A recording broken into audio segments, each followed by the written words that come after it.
Reminded me of okay. So we're live. We're live.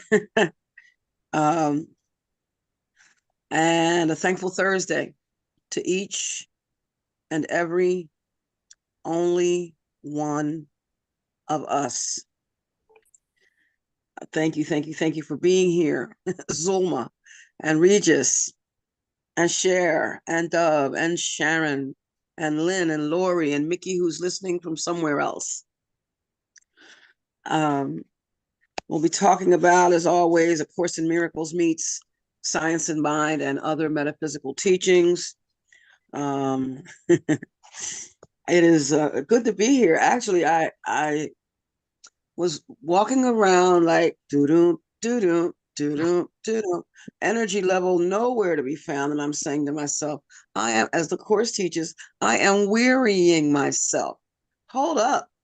Hold up. What are you thinking, Zulma? Why are you thinking you're so tired? Why do you think you're so tired? What's going on here? And I said, well, I have an answer to that. I'll go on and listen to those who were speaking before, in the in the broadcast before me, and I'm so glad. Every bit of it. And Sharon particularly. Thank you, my love. Um, when Dove was talking about empaths, I said, "Oh God, I know what that means. I know what that means." Um, it's a wonderful and a terrible thing, because when somebody's hurting, it's like from hair follicles to toenails. I feel it. I get it, Sharon. I get that. But by the same token, though, when somebody feels good, because I cry, that's why I cry at everything. I cry at everything. When somebody's feeling good, I feel good right along with them. It's funny, even when they have exclamation points in text messages, I'll break out smiling. It's crazy, and it's fantastic. It's crazy. It's fantastic. And we're given that unique gift for whatever the reason. We're given that unique gift. And what I have to remember is that my mind is telling me, and this is just coming as I'm saying it, my mind is telling me that I'm feeling what they feel. But in truth, they are feeling what they feel. I am thinking about what they feel and feeling it the way I would feel it. Um, and that's and I can't repeat that. I'll have to go on the video and hear that back, because I'll have to hear that back. But it's always what I'm thinking that leads to what I'm feeling. The Course says that all thinking produces form at some level, but form doesn't come until there's a belief involved, or rather, until there's a feeling involved. First, I think it, then I feel it, and then I act on it. Then I emote. The feeling comes before the emotion. And I was hearing as you all were talking about that. I said, let me look at this, because there are times when the person that is, has sent me a text message, perhaps, is having an experience. I'm not there where they are. I'm feeling whatever I'm feeling the way I feel it, and may sometimes, call or talk to them and find out that the way I even interpreted the message might not have been with the kind of emotions that they had. Huh. In any event, and and I think that's really important. Um, it's interesting that the painful stuff seems to be what generally we feel more intense about. I'm speaking for myself. What I feel more intense about, and I'm reminded from a passage that I read last week about phantoms and shadows, is how many phantoms we all carry around with us in our imagination. How often we have such morbid and unhappy thoughts that they actually appear as gigantic and menacing figures about to seize us in a death grip, in a death-like grip.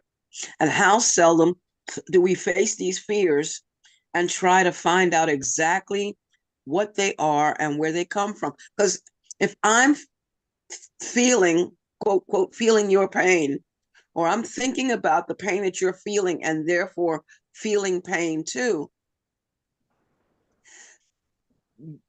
that attests to my belief in pain, to my belief, to my belief.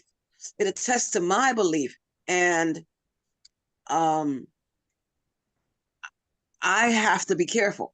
I have to be careful. I'm reminded the section in the course about true empathy. That's a big one for me, for that very reason. For that very reason, because I may be interpreting something. No, let me say it this way. I can only interpret something my way. Every individualized expression of God interprets in their own way. We all interpret in our own way, which is why an area that say the section that opened the course up for me. It was for me pertaining to my mother. You may read it and it may pertain to you and your pet or somebody who, a neighbor down the street.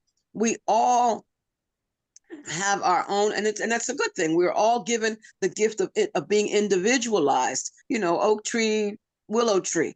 We have that gift of being unique in that way. Individualized, but still from the same source. It's like a mother that has a set of twins. The source, physically, it's the same source, but each of those two children has their own individualized ways of expressing, but still from the same source. So that's that quote that I was quoting. It continues. What a shock and what a surprise it is to us when we realize that we are the ones having the dream. And that is someone posts, again, using that as an example, somebody, sends me I have a friend, one of the sisters in one of the study groups that I participate in. She with the election, and I'm not going into the election part of it. That's not neither here nor there. She became totally disillusioned. We know what that is. She became disillusioned. She fell out of the illusion. She went into the illusion because her expectations, which are expectations are illusions anyway. Her expectations were not met, and she came to believe that. Well, unfortunately, I had an opportunity to connect with her, but she felt that hate was the dominating influence, and I say no to that. I say no to that. Once upon a time, when I believed that as my way of life, yeah, I hated me and I hated everybody. I was pretending to be in a state of peace, and I was pretending to be in a state of love, but I wasn't loving me. Granted, until I came to realize that I am the love. That was just a good realization. But up until that point, and I'm talking about in younger years, teenage, early 20s, that kind of thing. I was pretending. Early 30s. I may go even older than that. I was pretending. I felt that whole what they call imposter syndrome. There is really no such thing, because my worth isn't established by any of that. But today I understand that. At that time, I did not. So it's key for me to remember, that this, like all the metaphysical teachings, are courses in mind training. They're in mind training, and the thought always comes first. So in understanding that I have this empathic thing, as I call it, because I didn't know that that's what it was until, I don't know, one day something was on television, and I felt it so strongly I had to turn the television off, and I didn't understand why. And then it's like, oh my God, empath. That's what it is, empath. And it happened. It has happened all my life, but I didn't know what it was. So now that I have a name for it, I still have to be aware of it because my thoughts still always come first. Whatever feeling I feel is coming from my thoughts. So my empathy is coming from what I think about what's happening to you, quote, quote, to you. Because if I'm talking about others being hurt and others going through these experiences, and now I'm saying to myself, they are victims. They are victims. The Course teaches me that I am not the victim of the world I see. That that also means that no one is the victim of the world I see. In truth, in spirit, there are no victims. Yes, bodies go through stuff. We go through stuff. It's, we're having this human experience, but still, it's me. It's what I think about what's happening that leads to what I feel. So that pain that I'm feeling, this empathic thing, means that I feel very intensely. Oh, and by the way, Sharon, I read that this is not uncommon of people who have what is now, okay, here we go. Attention wandering trait. I heard one of the experts in the field of what they call ADHD. It is not a disorder. It is a trait. It is not a deficit, attention deficit. It's not that, we think a lot. It's not that we're missing thoughts. In fact, according to this gentleman, Hollowell is his name, and if anyone is interested, it's the on the ADHD Experts podcasts #2, The Bright Side of ADHD. I think it's well worth listening to, whether you're an ADHD, whether you have been diagnosed or think you have it or not. It's a good learning tool. But he was saying, he said, if deficit is what they call people that have dementia. They actually start to quote lose the ability to remember things and things like that. No, that's not what the ADHD person has. He says it's not that there's no deficit. Our minds wander, which of course I heard this yesterday, and maybe think of the Course, that I am too tolerant of mind wandering.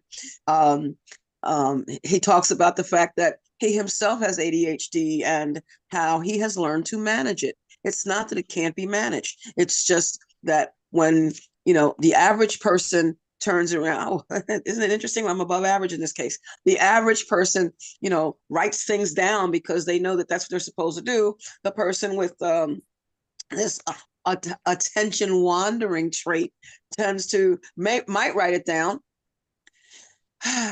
might think about and not feel like writing it down, but might write it down and then doesn't remember that they wrote it down, or doesn't think about going back to look at it. It's just because we've let the mind go elsewhere. Anyhow, I'm glad I got all that out. I don't know. I don't even know. I just was coming from where everyone else was. I love what I was hearing. I love what I was hearing. Somebody say something. Better. This whole group came to just love me today. They just were so, because I'm going through. Is it me, or are you not talking louder? Can you talk louder, Sharon, please? I have so much repressed. Sharon? I can't be strong anymore. I'm just weak. Sharon, are you talking to us? We will work together. I can work tomorrow. Is she talking to us? No? Okay. Lynn, can you mute Sharon, please? I think that I'm going to go and see I'm thinking what grade it is, because it's so. Oh, I understand. I don't have that capability. Lynn, come out wherever you are, and please mute Sharon. Or Sharon. All right, I'll go on. I think I can talk louder than her. Sharon, thank you for being here. I needed to see a face for laughter's sake. Okay, the kingdom of heaven is within. The kingdom of heaven is you, and whoever shall know himself shall find himself. The kingdom of heaven is you. And I brought up this person who I was talking about that was disillusioned because I'm not going to say mine, but I'll say our for the sake of, because I was there at one point. Our concept of God, I won't say our because I don't want to include you. The concept of a lot of people's, the their concept of God is that God is out there helping me. Sharon, Sharon, can you hear me? All right, that works for me. Honey. No, she's not. She's not. I Okay. don't really Anyway, want to call because also I enjoy it. the concept of God is that God is out there. You know, we have that moment, oh God, help me. And in the moment that we say that, and I'm gonna have to say we, otherwise I'm gonna start sounding crazy trying to go from first person to second person to all that kind of stuff. The second that we're saying that, we're thinking of something outside of us asking for help. Or God loves me, so I can love myself. As if they're separate. Oh no. Lynn, I need you. Lynn, Lynn. Oopsie, I'll fix it. Lynn, would you please mute Sharon? Thank you. Thank you. Yeah, so we think God love, and I've heard someone say that if God can love me, then I can love myself. But I and the Father are one. God's will and my will is one will, and that seems to be going. That realization seems to be going astray. But Sharon said it. We are all God informed. We really are, because if God is omnipresent, which means everywhere present, everywhere. It doesn't mean that it's not part of me. God is, or that I am not part of it, and not part of, but individualized as me. God is individualized as me, as you, not something out here separate. So when, I don't hear myself say, God help me, because that, again, that for me, that's thinking outside. I just find myself, I stop and I say, Spirit, that's just me. But when I'm saying it, I'm not looking out at something out there. I am giving myself opportunity to turn in, to go in, to look inward, to realize that that's where the truth is, because it's all about the way I am seeing something that is leading to however it is that I'm feeling it, which then results in however I tend to act on it. The kingdom of heaven is within me. The kingdom of heaven is me. The kingdom of heaven is within you. The kingdom of heaven is you. And if you know it, if you know yourself, you will find it. Whoever shall know himself shall find it. Dr. Ernest Holmes says, God is real to all who feel the indwelling presence and become conscious of it, which is basically saying the same thing. Being conscious of it. Consciousness, according to Joel Goldsmith, is God. Consciousness is God, because it's our awareness of it that makes it real to us. We can, stay asleep, keep our eyes closed and say, look at everything out there, and seeing everything that's happening out there. And that's not to say that Zulma speaking, that out there doesn't matter. Just like Lynn just said that Karen was just being discharged from the hospital. I had a chance to chat with her yesterday, literally just chat.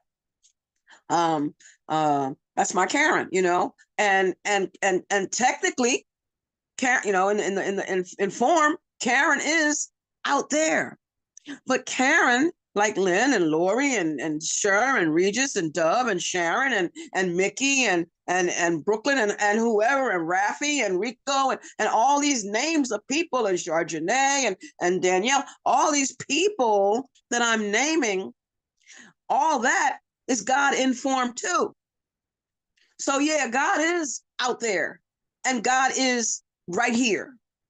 And there's really no and, because it's that same thread that's running through everything, individualized as all these names I've just said, and any name that you can think of, and everybody who's ever physically lived before us, and everyone who will physically live after us, all of it, everyone, everything, always, it's all God.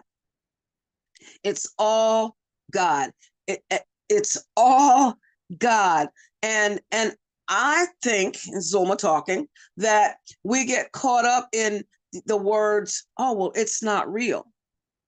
Oh, this thing that I'm seeing is not real. Well, people who have lost money in the stock market tell me that's not real. It wasn't real to them. It was their money until it wasn't.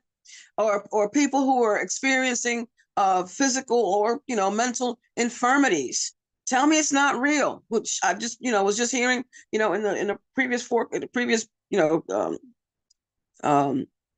video. Someone was talking about their mother and what and that experience that the mother was having, and then as a result of that, the experience that they were having. I don't like to name names. This is just Zulma talking. I personally don't like to name names. I like to keep other people's names out of things. I don't like to go into all that. And yes, Dove, money has no money itself. It has no value. Nothing that we actually see has any value. Lesson 2 tells us that, other than the value that we give it. But the fact is, we give it value, especially those who had, a whole quote a whole lot of money, and did they really?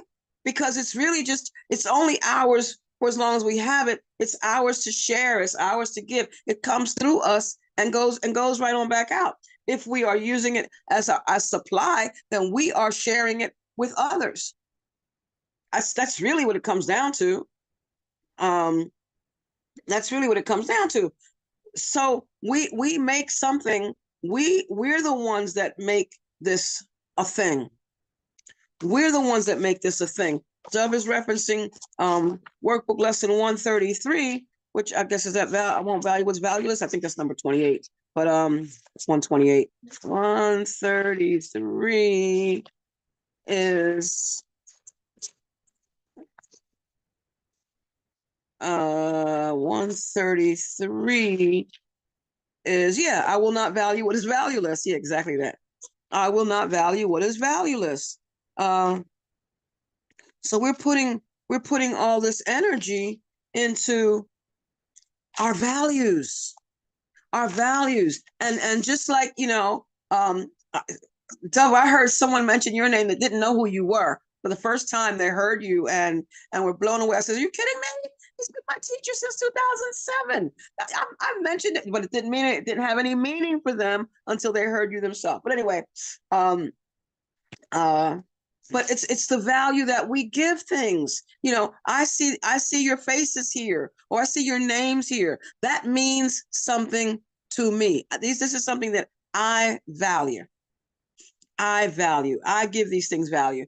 Okay, so let me continue. Begin each day with time devoted to the preparation of your mind.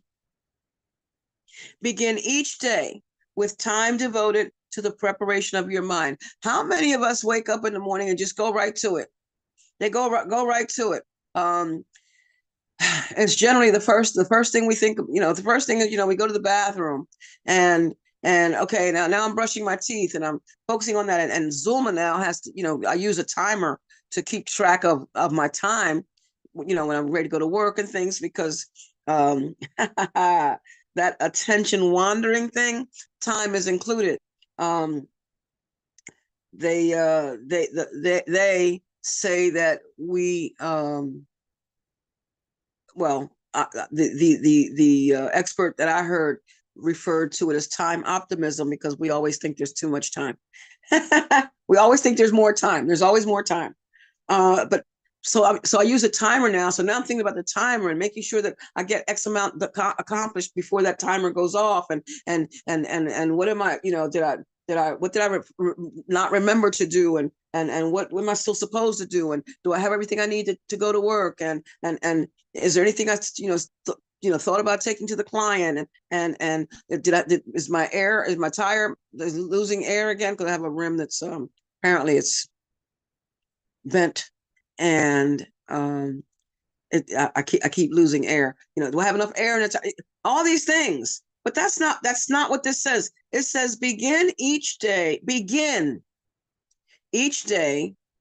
with time devoted to the preparation of your mind to learn what each idea you will review that day can offer you in freedom and in peace. And if you know these things, happy are you if you do them. And that comes out the Bible. If you know these things, happy are you if you do them. Begin each day with time devoted to the preparation of your mind. The course says in the rules for decision and in chapter 30, what kind of day do I want? And sometimes you may have to write that down on a post-it. I will judge nothing today. I will thank you. That is one of the workbook lessons, and I'm not quoting that verbatim, but basically, I'll judge nothing that happens today. Because first of all, my judgments are useless. I'm judging based on this much information. I see you walking toward me, and I form a judgment based on what I see. I don't even see the sides of you. I don't see the back of you. I don't know what your life was this morning or yesterday or last week. And I am forming a judgment, a tiny little judgment based on what I think I see. And my problem is that I think I'm right. I really do appreciate more and more and more people who don't dress the way I do. More and more, more and more, I appreciate people who don't dress like I do, because I used to judge the person who wore this too tight, quote, too tight. That's a judgment. Hanging too low. Oh, that's a judgment. And all that. I appreciate more and more and more.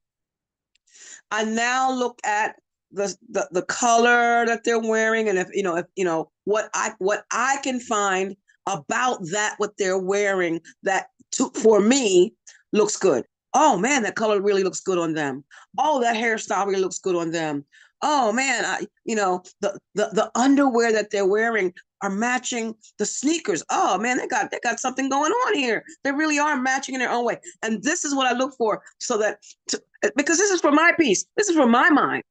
This is for my mind. It has nothing to do with them. I'm not going to roll down the window and say, "Hey, I see your underwear match your sneakers." I'm not going to do that. I'm not going to do that.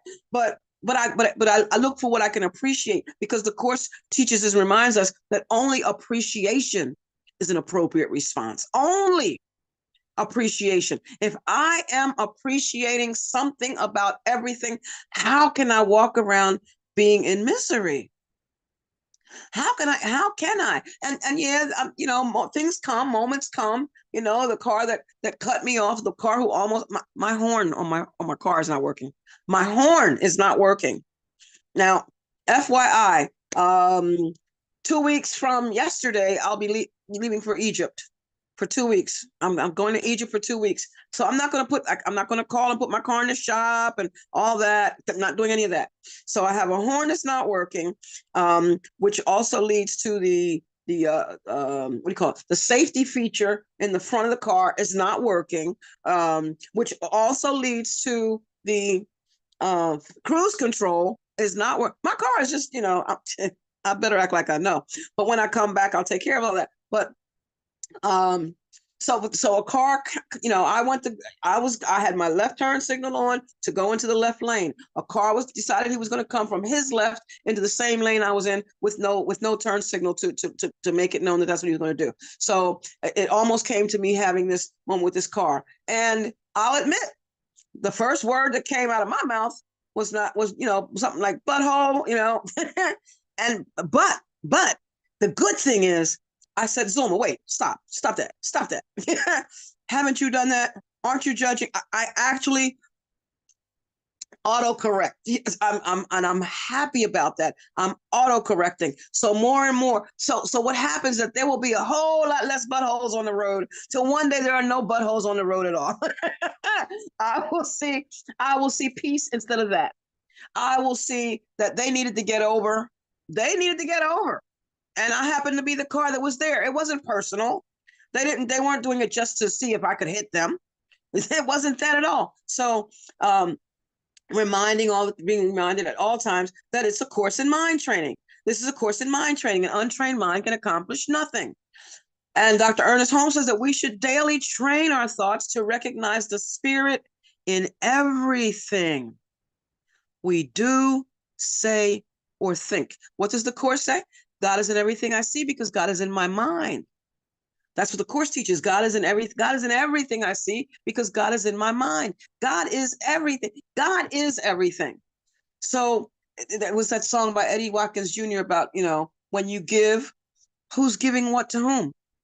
And when you receive, who's giving what to whom? When you give, know that God is all there is. So who's giving what to whom? It's always God to God. It's always God to God, no matter what. I don't care what you call it. If I call it a Zulma, if I call it a share, if I call it a Zulma, and I call it a Democrat. If I call it a Democrat, I call it Republican. If I call it tall, I call it short. If I call it dark, I call it light. It doesn't matter, because that's the stuff that's temporary. That's all form. That is what not real means, that it's temporary, that it's not permanent.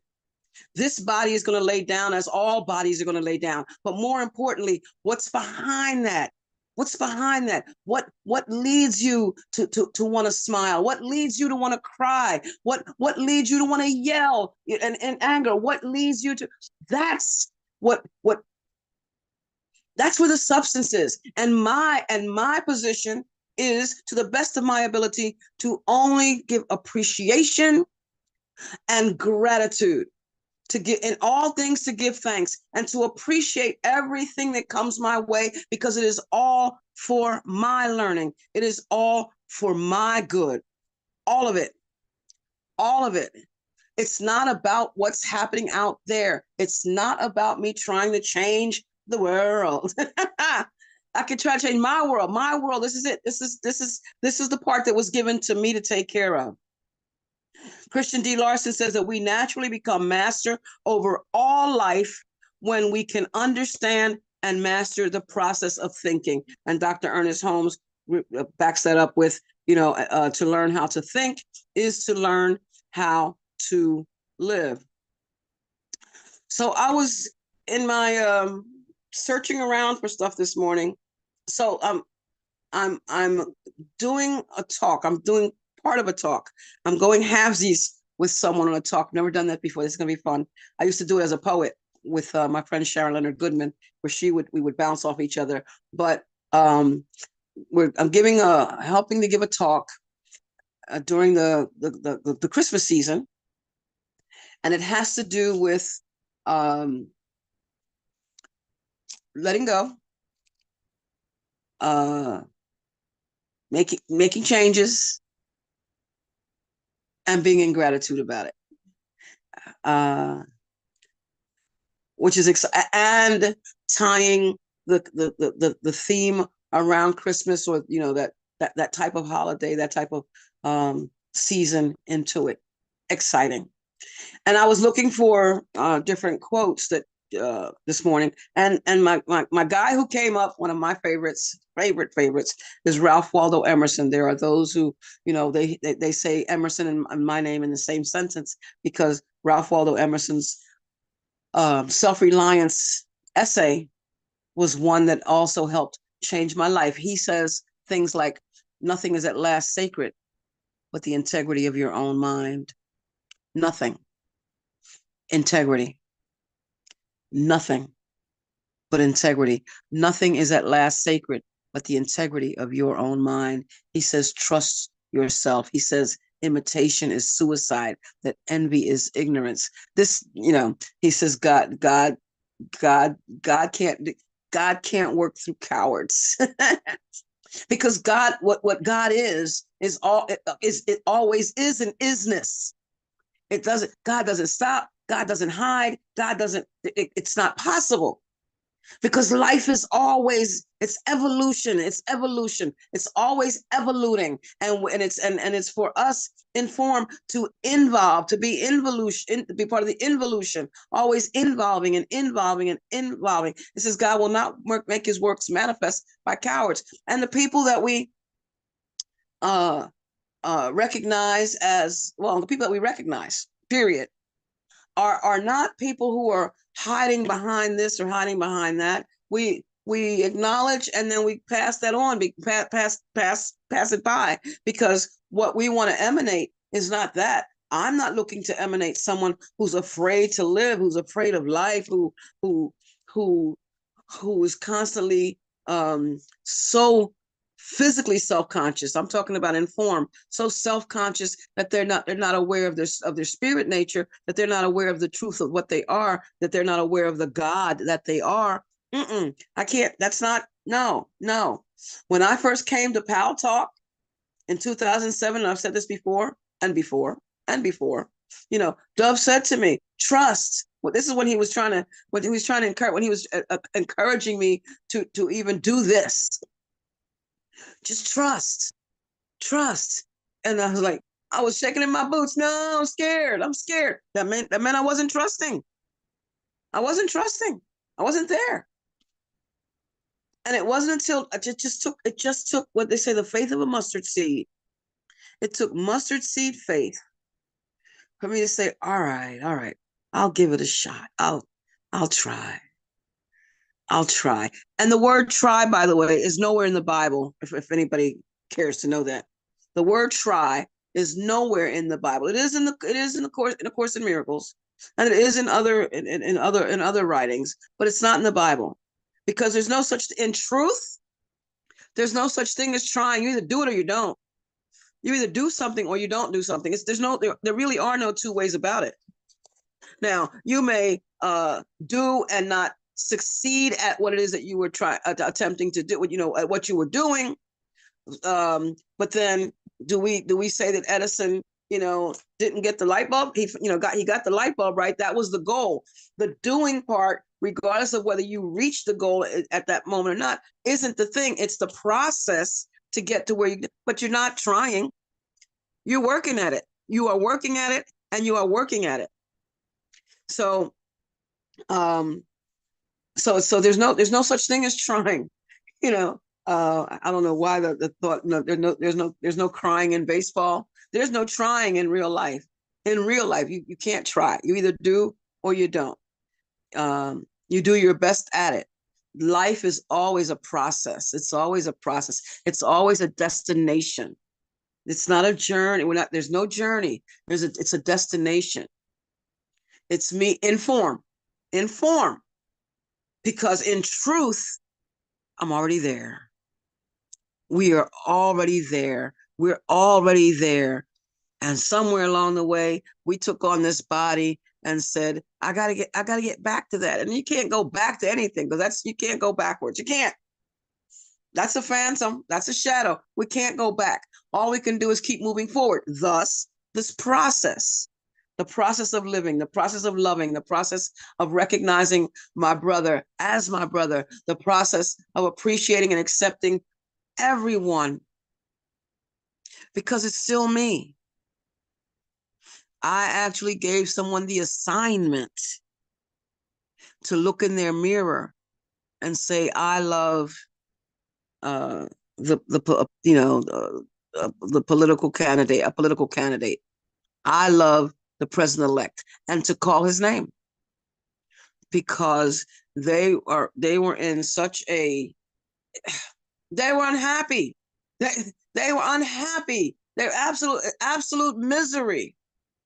And I said, it would be one thing if the individual could feel your misery, and they didn't come to your door and say, you should have voted for me. That's not going to happen. So it's about us detaching ourselves from these things that we have connected ourselves to. And as Sharon mentioned earlier about worship, Emerson said, a person will worship something. Have no doubt about that.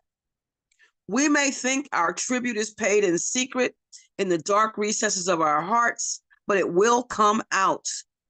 That which dominates our imaginations and our thoughts will determine our lives and our character. Therefore, it behooves us to be careful what we worship, for what we are worshiping, we are becoming. Ouch, ouch.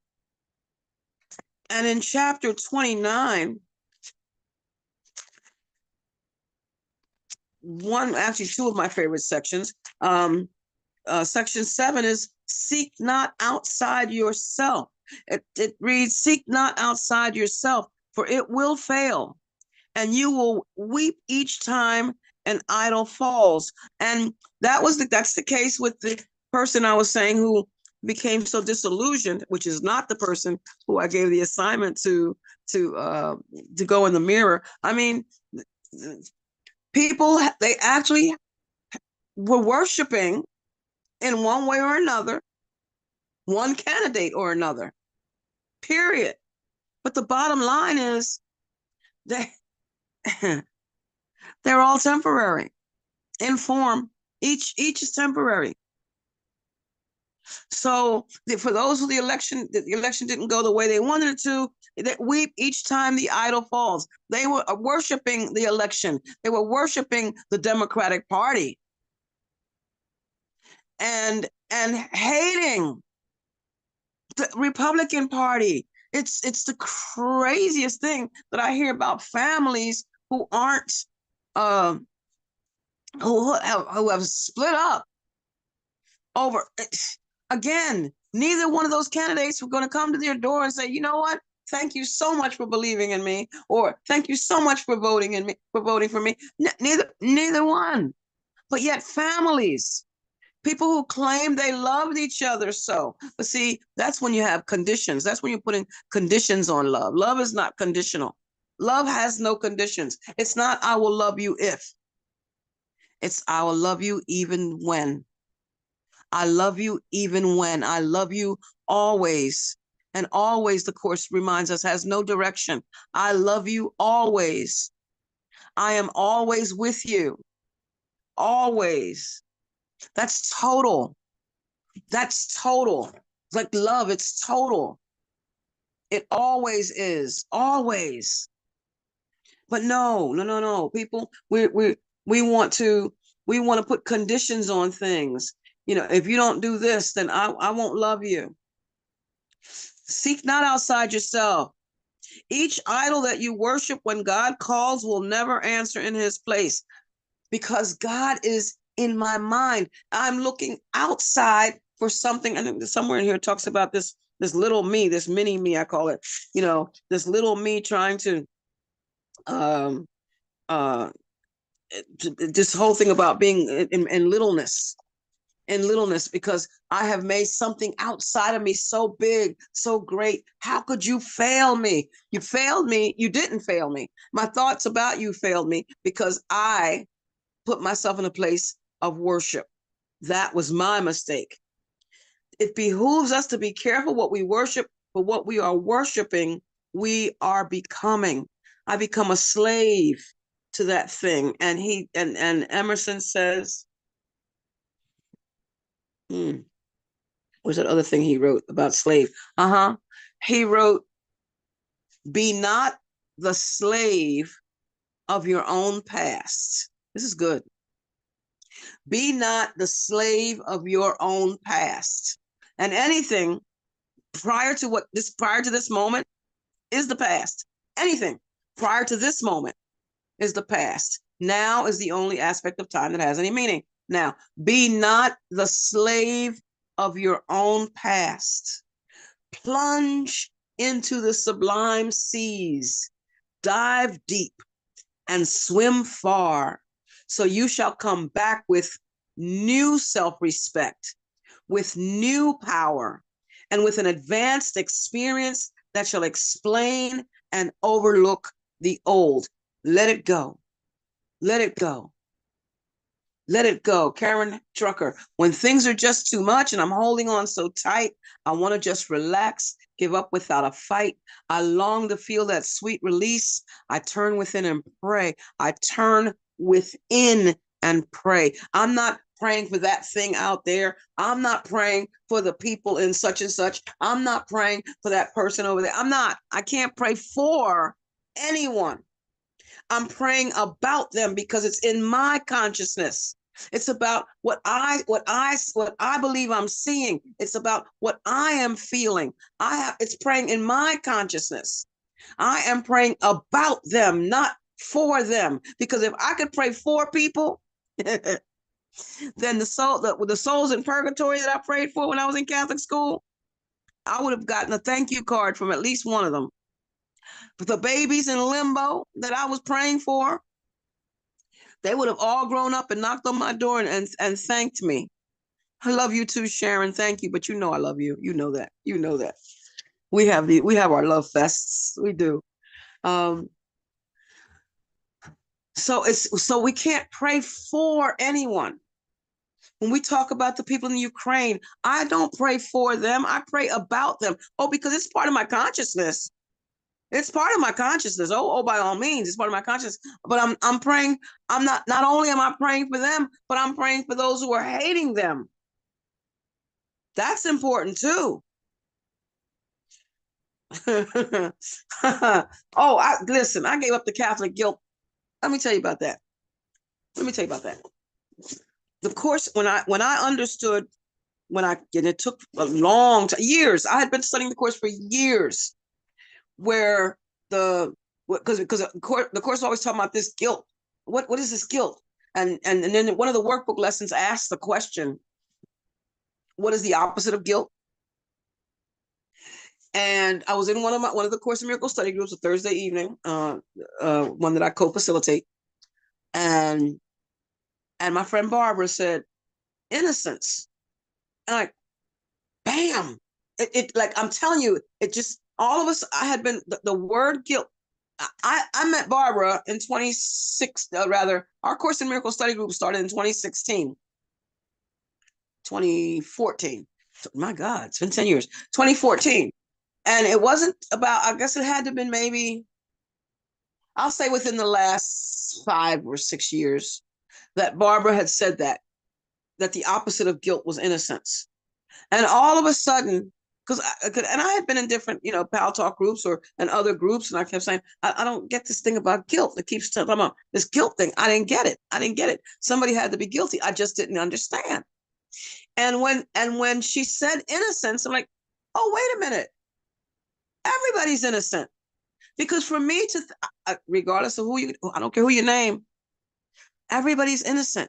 In truth, spirit is always innocent. Spirit is in a state of grace forever. And our reality and their reality and everyone's reality is only spirit. Whether or not they're aware of it, whether or not they're conscious of it, that's not the point. The point is that in truth, it's still all one. We are still all one. The people over there and the people over there. The people who are, quote, quote, doing the killing, and people, quote, quote, who are dying. It is all that you're looking at people. You're looking at people and causing yourself grief. Looking at people. That's the time to remember to look beyond that, beyond the appearance, beyond the veil, beyond the physical form, beyond that, and recognize that everything is in a state of grace forever, that the reality of everyone is spirit. Everyone. So, but we'll say, I don't say it. Oh, those poor people. Okay, I've just made them victims. I've just gone into the sorrow thing. I'm taking myself into a place, I don't know how this will come off, how this will sound to you, but I'm grateful for a person who gets killed instantly and isn't aware that they're getting ready to die. I'm grateful for that. I'm grateful for that because A, they never knew it was coming, and B, they never had a chance to feel a thing. Bam. I'm talking about instantly. I'm not talking about the lingering thing. I'm not talking about that. I'm not talking about that. I am grateful for a person who is killed instantly, or who dies instantly, or who goes to sleep, went to sleep that night, and when I found them the next day, they had passed. Something like that. Well, not I, but I'm grateful for that because to in that empathic part of me, that part that's thinking about the suffering, they didn't have to suffer. It came so fast they weren't even aware of it. Because I remember watching my mother from the day she went in the hospital, April 8th, until the day that I had to have the machine turned off on May the 4th, or actually from the day she had surgery, from April 21st when she had the surgery till April 18th. That was April 18th that she went in the hospital. April 21st when she had the surgery. From April 21st to May 4th, and watching that process, watching her wincing in pain, watching her not be able to talk, watching her slipping in and out of conscious. Oh, hell no. This is Zulma. Talk about empathy. Watching and feeling. And even when they were giving her the whole thing, I'm grateful when I hear about granted, there's a shock of 1 minute they were there and the next minute they weren't. I'm not taking away from that. But when I bring myself to myself, when I go in, I'm grateful they didn't have to suffer based on what we call suffering, the physical suffering. They didn't have to go through that, or never saw it coming. They said never knew it hit them. But we on this side of us, we're still in this body. We're thinking, oh my God, they didn't get a chance to live tomorrow. They didn't get a chance to fulfill their purpose. They were taken too soon. We're making up. That's us making up stuff. Everything let all things be exactly as they are. Let all things be exactly as they are. That particular passage says, let me not be your critic today, Lord. Let me not be your critic. Where is that? 268. Let me not be your critic, Lord, today and judge against you. Let me not attempt to interfere with your creation and distort it into sickly forms. Let me be willing to withdraw my wishes from its unity. Let me be willing to withdraw my wishes. Me saying, oh, they were gone too soon. Oh, that shouldn't have happened. Oh, they didn't get a chance to live the rest of their life. That their life, it happened the way it was supposed to. Now, in fact, I heard it this way. It happened the way it happened. And anything else is me being your critic, Lord, today and judging against you. That would be me attempting to interfere with the creation and distorting it into sickly forms. That would be me wishing, withdrawing from the truth. Let it be as it is. And then there's someplace else in the course, it reads,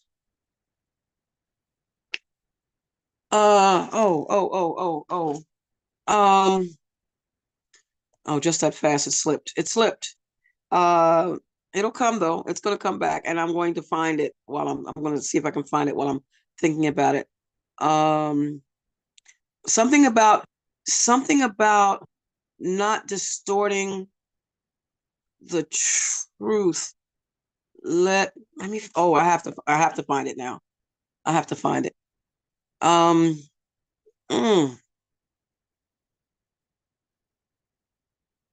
All right, I'm having this moment.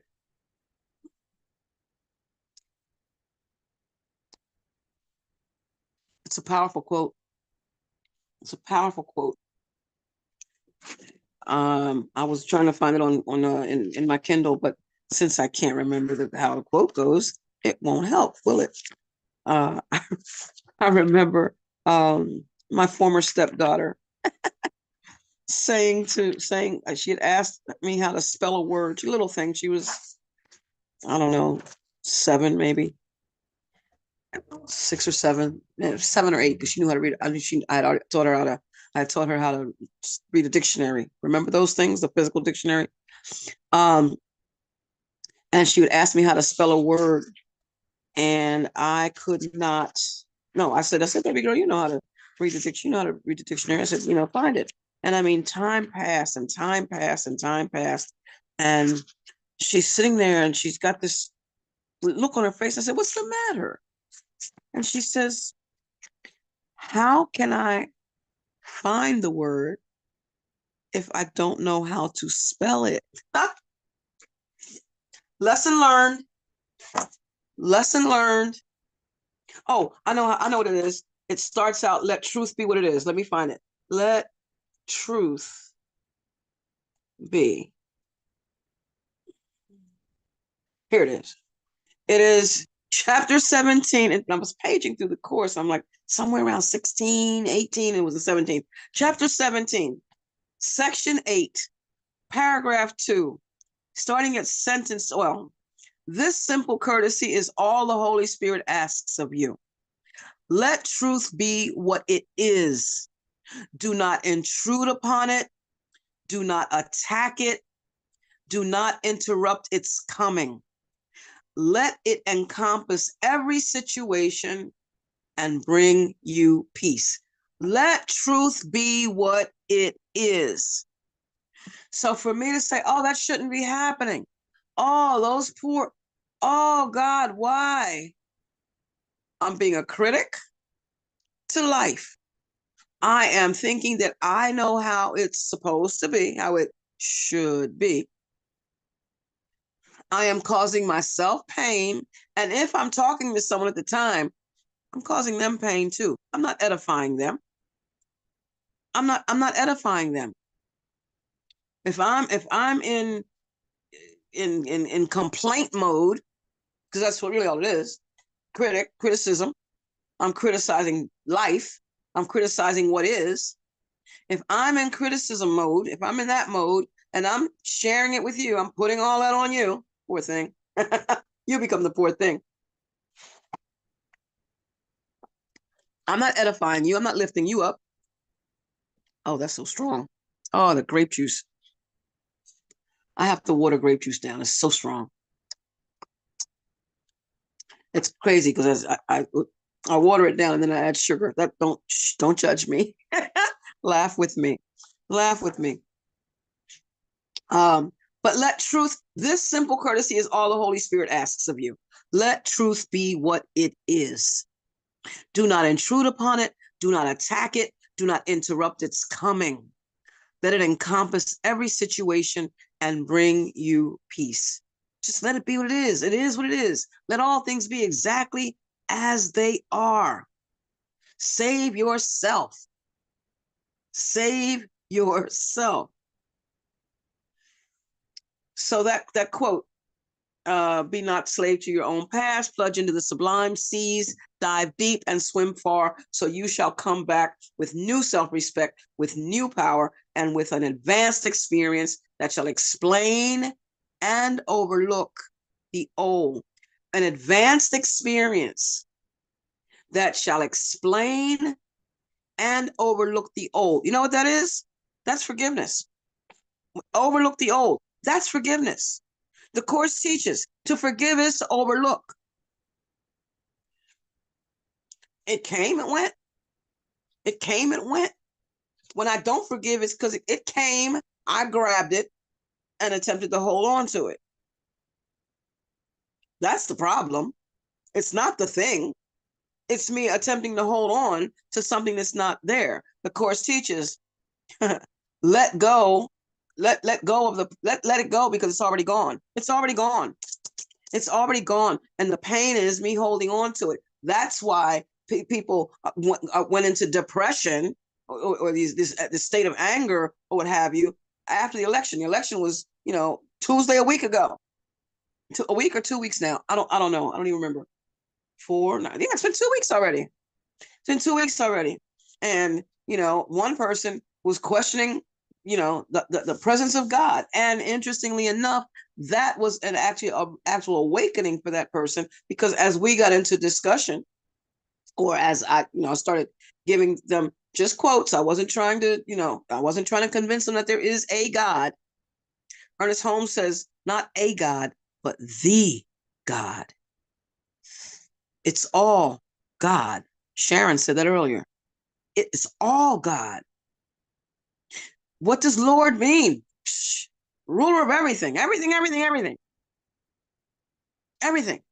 And since God is in my mind, and my thoughts and God's thoughts are the same thoughts, my thoughts are the thoughts that made such and such and such and such, which could not have been had I not had the ability to think in the first place.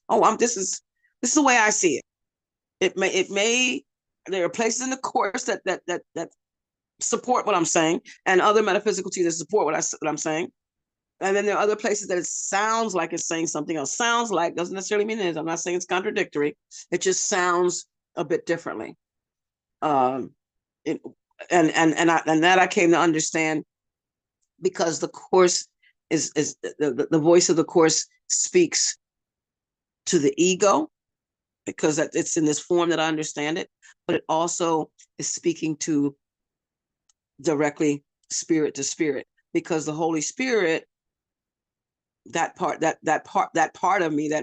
Holy Spirit, that decision part of me is a go-between. It's a mediator, the bridge. The course refers to it as, it's the bridge between this ego thought system, which it doesn't believe in but recognizes, and the truth, because that's the only way that we can bring the illusion to the truth, to dispel the illusion.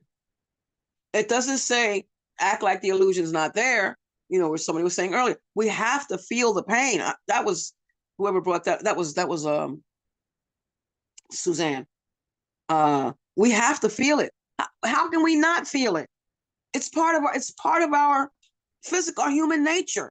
It's our human nature. I've been given this. If I sat here right now and just start biting on my finger, really, really like butt crunching down on it, it's gonna hurt. Oh, it's gonna hurt. And you probably think I'm like, Zulma's crazy standing there biting her finger. Man, doesn't she know that hurts? It's gonna hurt. And what am I supposed to do? It's not real. Okay, so I've bitten it to the point where I've broken skin and it's bleeding, and oh my God, and a piece of my finger looks like it's gonna fall off. It's not real. Somebody's gonna jump on this screen and say, Zulma, get you behind to a hospital, maybe a mental hospital for biting on yourself like that, but get yourself to a physical, to a hospital, so they can stitch that and fix that, and so that you don't lose your finger. You're not. Feedback. Thank you, family. Because you're going to tell me you're not going to come on the screen. You're not going to come on the screen, or while I'm saying, oh well, the course. I learned that my body's not real. That's not what you're going to tell me.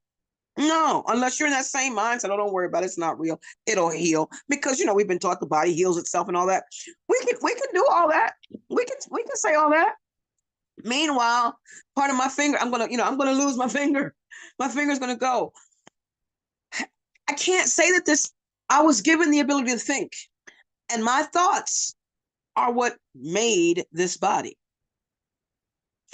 Well, now, so if the course states, it's written that all thoughts produce form at some level. All thinking produces form at some level.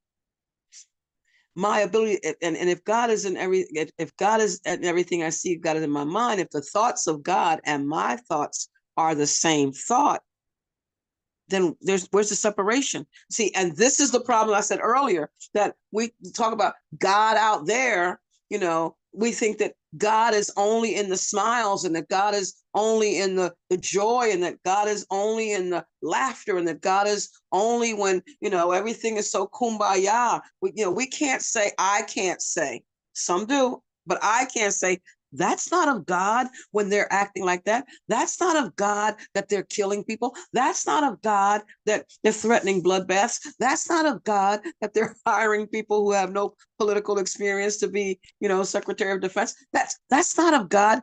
Yes, it is. Let me not be your critic today, Lord. Let me not do that. Let all things be exactly as they are. Yes, everything that is of God. Everything. And you want peace? Grab that. It's all God. Joel Goldsmith writes, there's no such thing as God and. Because see, we want the and to be the guns, the bullets, the cancer, the killings, the tornadoes, the hurricanes, the volcano, the gang. We want that to be the and say that's not of God. And yes, Mickey, everything. It's all God. I changed the words to Uptown Funk by Bruno Mars, and the chorus goes, it's all God, the I am, one power, one presence. It's all God, the I am, one mind, divine intelligence. It's all God, the I am. What spirit is everything I am. It's all God, the I am. And I believe this is the truth. I'll break it down. Spirit is moving through you. Woo! Spirit is moving through you. Woo! Spirit is moving through you. What you want, God's going to give it to you. What you want, God's going to give it to you. What you want, God's going to give it to you. If you live from the top, give it all you got. Just believe it and watch. Hey. And the reason why what you want, God's going to give it to you is because what you want, you're going to work to achieve. What you want, you're going to work to achieve. You're not going to sit back. Thank you, Lynn. You're not going to sit back and so I want to win the lottery and not play, not ask somebody to play it for you. It's not, nobody's going to come knock on your door. I mean, you might get lucky and have the lottery people come to you. I don't see how.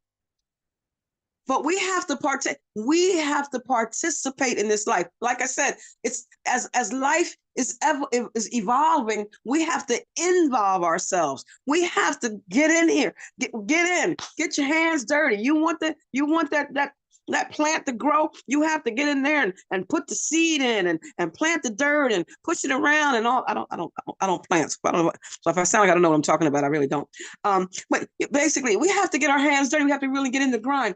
Emerson also said that everything in nature contains all the power of nature.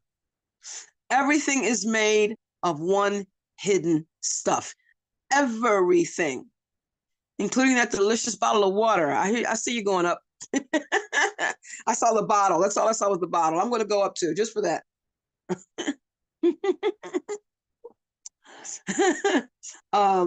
One hidden stuff. Everything. And when we try to exclude anything, we cause ourselves pain. Because again, only appreciation is an appropriate response. Shar, here's to you.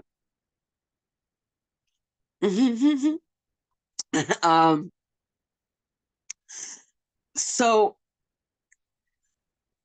earlier when in the group that was talking before I came on, we're talking about the suffering. It was Suzanne who was saying that, well, the course teaches us that I can't help you if I have nothing to work with.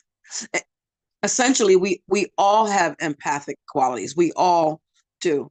Because if I come on here and I'm in a space and I'm feeling low and I'm telling you how I'm feeling and you care about me, you've placed some, just if you place just that much value in what I say or what I feel or the fact that I'm even here, then you're gonna feel with me because you're gonna think about what I'm saying and then you're gonna feel what you feel.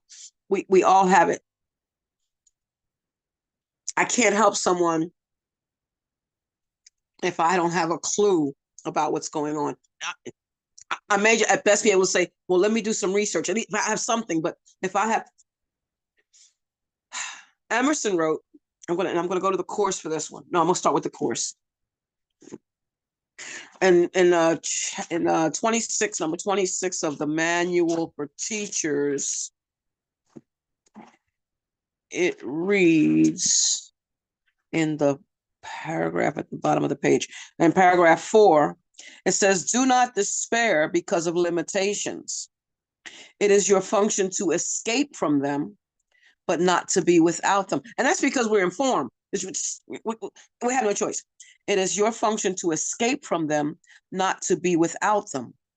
If you would be heard by those who suffer, you must speak their language.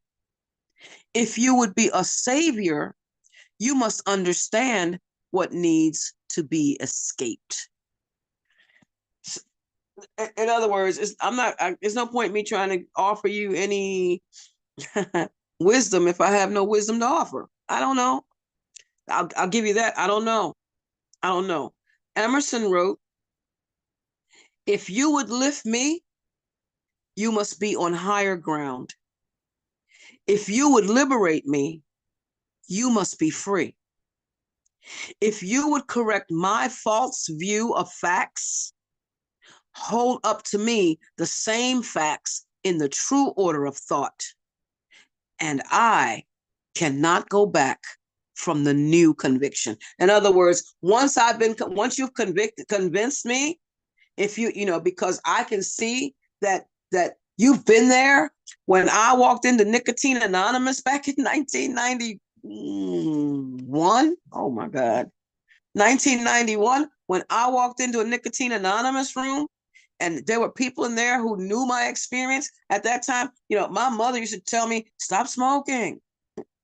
My ex-husband, stop smoking. It's not good for you. They didn't smoke. I don't want to hear that. I needed to hear from someone who had understood what it was to go through what I considered the suffering of becoming a recovering nicotine addict. I don't call myself that anymore. I just say I don't smoke. I don't use nicotine anymore. That's all I say. I don't attach myself. I'm no longer attached to that. And I understand that in the 12-step program, if I were to walk into into a meeting, I would say, my name is Zulma and I'm a recovering nicotine addict. Actually, no, my name is Zulma and I'm free of nicotine. I'm free of nicotine. That's what I say. Because I don't attach myself to that anymore. I don't connect with it. But the point is, I couldn't go into, my mother couldn't tell me anything about stopping smoking. She didn't smoke. My ex-husband, he couldn't tell me anything about, he didn't smoke. I needed to hear from people who were experiencing what I experienced. What did it read in the course? If you would be heard by those who suffer, you must speak their language. That's makes sense to me. Emerson said, if you would lift me, you must be on higher ground. If you would liberate me, you must be free. That is, a person who's smoking can't and hasn't stopped and says they can't stop, can't tell me about that I should stop. It makes no sense. That's just common sense, in my opinion, what I just said. But common sense isn't always common practice. So, but if in order for my view to be corrected, you have to come meaning it, and you can't just come with words to me, because I hear what you say, but I'm going to watch what you do. I'm going to hear you, give a message here and then turn right around and tell me about the opposite of everything that you're teaching. I'm not, nope, not buying that. Now, I will admit that in the area of material possessions, too much stuff that I own, I still have a belief in the scarcity principle. Apparently, I have a belief. Actually, what I believe it is I believe that I can hold on to the past. That's my area, and I can't go to anybody and tell them about why they should go on a decluttering spree. I can't do that. I'm not there. But if you want to talk about somebody that you hate, somebody that you can't seem to let go of, that something where you're holding on to, I'm not talking about a tangible thing, where you're holding on to thoughts from the past. Oh, we can talk about that. I can talk about that because I'm a living witness to what it is to be free of those sorts of things. A living witness, but I just can't talk about, can't. I'm not going to pretend. If I can't liberate you if I'm not free. That's what this gentleman is saying here, and that's what the Course is saying as well. And his other quote with that is, this is Emerson, when we have new perception, we shall gladly disburden the memory of its hoarded treasures as old rubbish. Let the past go because it's already gone. Let all things be exactly as they are. Recognize that you're not, I'm not, we're not the victims of the world we see. Recognize that we invent, every moment we are inventing the world we see. Recognizing, for the sake of freedom, that there is another way of looking at the world. And coming to know, not just believe, but to know that we can see peace instead of anything else. Because as we're reminded in review 1, we are the peace. We are reminded, I'm going back, the basics. And I say the same stuff. I say the same stuff, a part of everything every week, because it's what I need. And because you're me and I'm you, clearly you must need it too. And if you think you don't, you know, and so it is. And I'm grateful that somewhere along the way, I said that same thing, or I read that same thing so many times. It's like, oh my God, I got it. Because that's how it was for me about guilt versus innocence. Everyone is innocent, even the so-called guilty. Everyone is innocent. It's all spirit, because if I'm saying that you're guilty, it's me saying it. If I think that you're guilty, it's me thinking it. It's not you. It's me. As Regis would say, it's me, oh Lord, standing in the need of prayer. It's a song.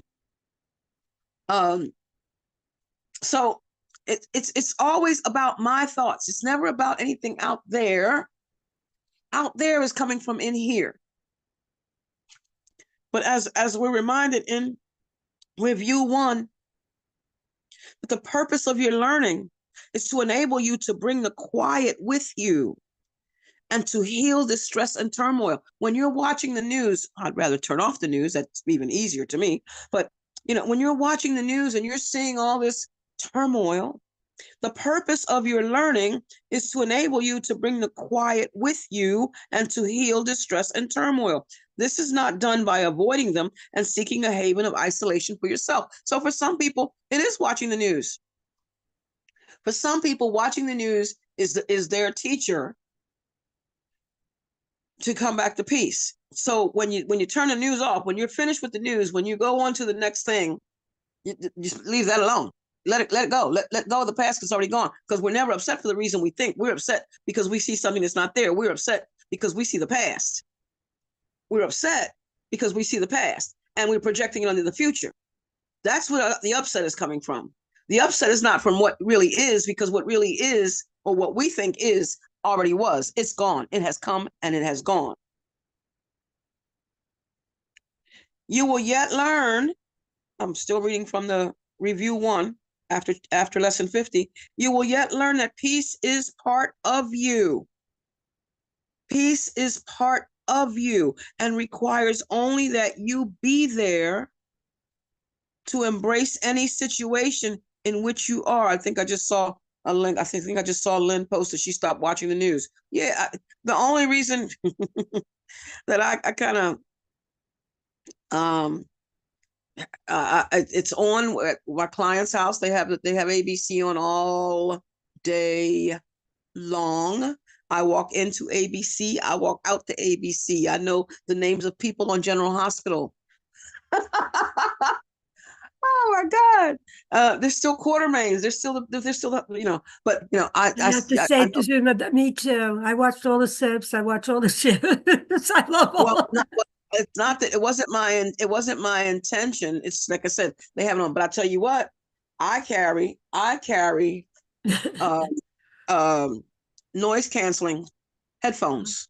Yes, they're So I healthy. get to a point where I block it out. And where before I used to sit facing the TV, I now sit where if I want to watch the television, I have to turn to the right. So no, I'm not trying to do that. Um, it's the same news. Yeah, Lynn, news, the word news, NEWS is north, east, west, and south. That's where that came from, I'm told. I don't know if it's true or not, but I thought that was pretty um